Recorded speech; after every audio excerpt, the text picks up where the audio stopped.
নির্লিপ্ত থাকে সরকার এবং পুলিশ। গুলশান কলোনি ইদানিংকালে একটা বহু চর্চিত একটি জায়গা, এবং সেখানে কারা থাকে, কোত্থেকে এসেছে,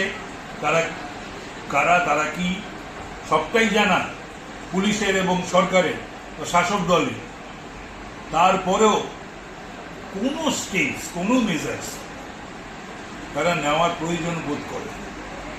সুতরাং যা হওয়ার তাই হচ্ছে, আরো ভয়ঙ্কর ভয়ঙ্কর ঘটনা ঘটবে। এখানে বাংলাদেশি তো শোনা যাচ্ছে সেটা, সেই জন্যই তো বললাম যে অনেক দিন ধরেই শোনা যাচ্ছে। তা সত্ত্বেও সরকার এবং কলকাতা পুলিশ নির্লিপ্ত।